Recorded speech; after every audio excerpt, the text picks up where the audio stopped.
तो ये जो प्रश्न है बहुत ही इंपॉर्टेंट है एग्जाम के दृष्टिकोण से। ठीक है, प्रश्न ये आया हुआ था, आप लोग प्रीवियस ईयर क्वेश्चन निकाल कर देखिएगा।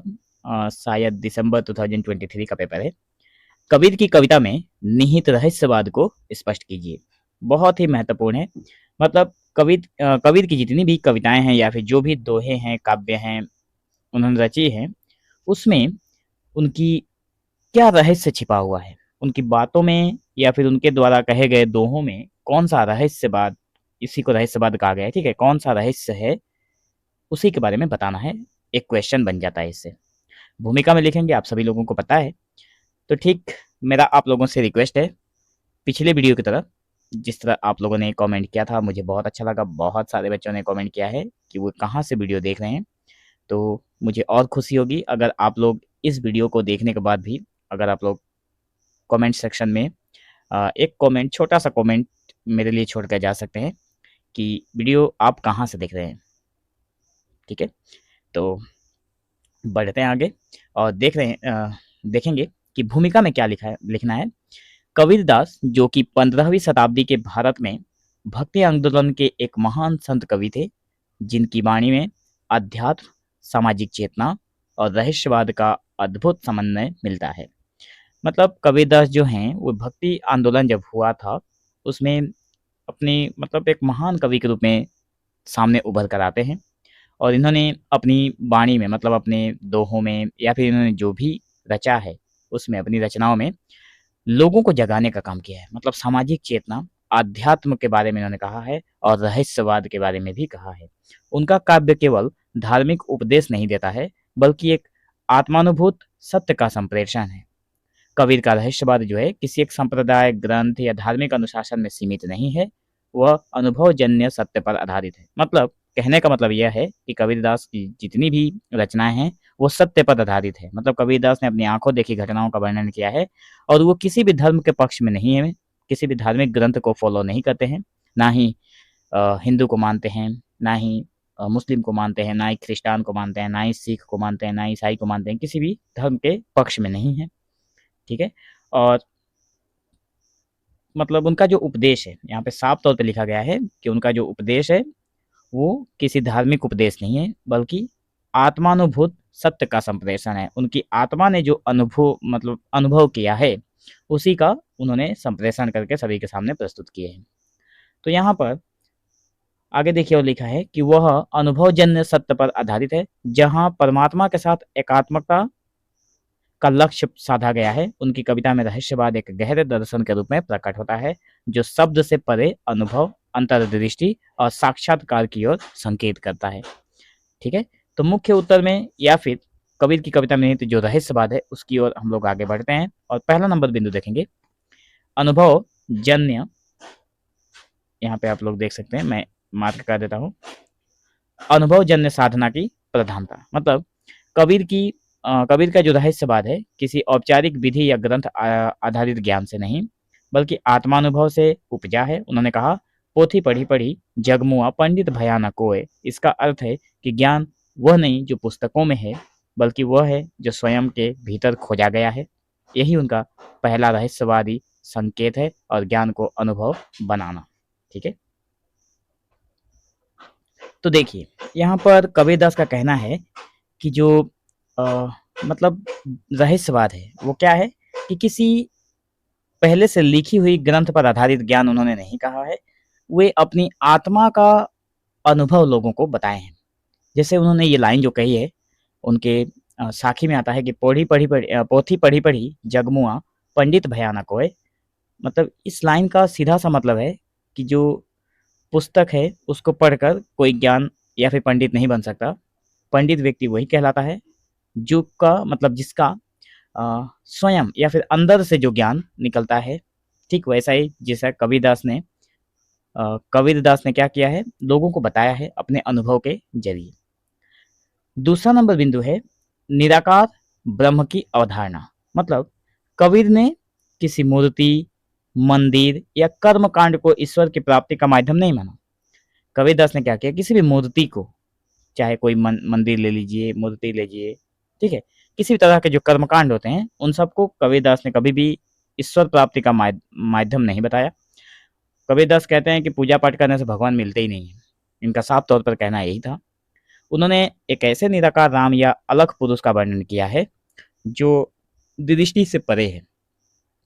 मतलब यहाँ पे कबीरदास जो हैं वे दशरथ पुत्र राम की बात करते ही नहीं है, वे राम की बात करते हैं लेकिन उस राम की जो कि बिल्कुल निराकार है, जिसका कोई आकार ही नहीं है।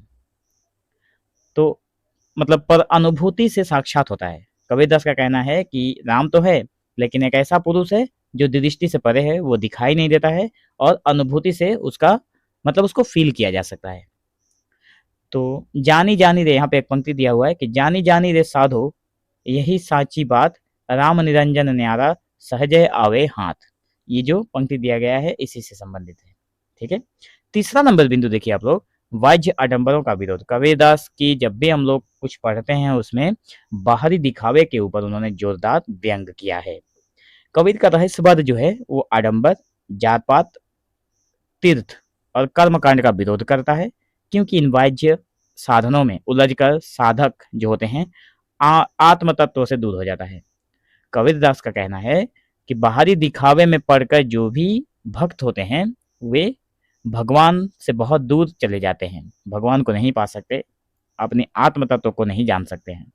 कबीरदास के अनुसार माला फेरत जुग भया, फिरा न मन का फेर, कर का मन का डारी रे मन का फेर। तो इस पंक्ति को भी आप लोग एग्जाम में जब लिखेंगे तो जो भी एग्जामिनर होगा उसको ऐसा लगेगा कि नहीं, जिसने भी ये आंसर लिखा है उसको कुछ तो आंसर के बारे में पता है। ठीक है, तो आप लोग कबीरदास से संबंधित जब भी कोई आंसर लिखें तो इसमें इस तरह की पंक्तियों को ऐड जरूर करें। आगे बढ़ेंगे, चौथा नंबर बिंदु है आत्मा परमात्मा की एकता का बोध। देखिए, कबीर के रहस्यवाद का केंद्रीय विचार यह है कि जीव और ब्रह्म में कोई भेद नहीं है। मतलब जो जीव है और जो ब्रह्म है उसमें कोई अंतर ही नहीं है। जब मैं था तब हरि नहीं, अब हरि है तो मैं नहीं। ये लाइन छोटी सी नहीं है, आप लोग इसको एक बार और पढ़ के देखिए, तब समझ में आएगा ये लाइन क्या कह रहा है।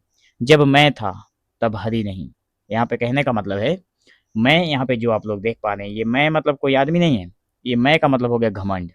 जब घमंड था तब भगवान नहीं है। मतलब जब तक एक आदमी के अंदर भगवान मतलब घमंड रहेगा, अहंकार भरा रहेगा, उसके अंदर भगवान का वास हो ही नहीं सकता।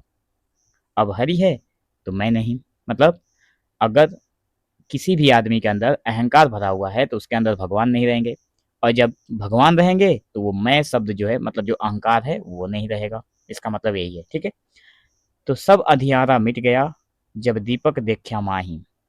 मतलब जब परमात्मा दिखाई देते हैं तो सारे अंधकार मिट जाते हैं जीवन के, यही बात यहाँ पे कही गई है। तो यह अनुभव अद्वैतवाद की भावना से भरा है जो ब्रह्म और जीव की एकता पर बल देता है। ठीक है, आशा करता हूँ आप लोगों को ये जो पॉइंट है वो बहुत ही सहज तरीके से समझ में आ रहा है। अगर आप लोगों को ये बिंदुएं या फिर जो भी पॉइंट है वो अच्छे तरह से समझ में आ रहे हैं तो कमेंट सेक्शन में ज़रूर लिखिए कि सर हमें बहुत अच्छे तरीके से समझ में आया।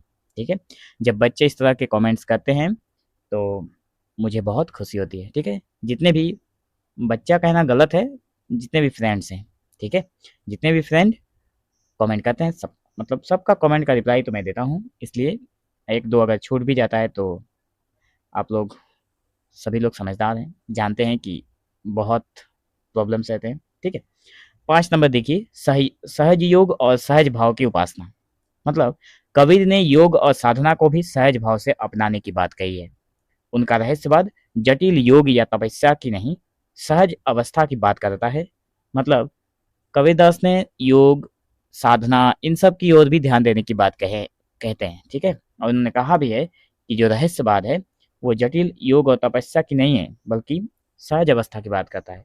किसी जटिल प्रकार की योग करना, तपस्या करना, इन सब की ओर कबीरदास का बिल्कुल भी कहने का मतलब नहीं था। उनका कहने का मतलब था कि सहज तरीके का जितना भी योग और साधना है वो आप करिए, बिल्कुल सहज अवस्था ही रहस्यवाद है। सहज समाधि भय बलिहारी, इस सहज योग में मन को साधने और अंतर मन में उतरने की क्रिया प्रमुख होती है।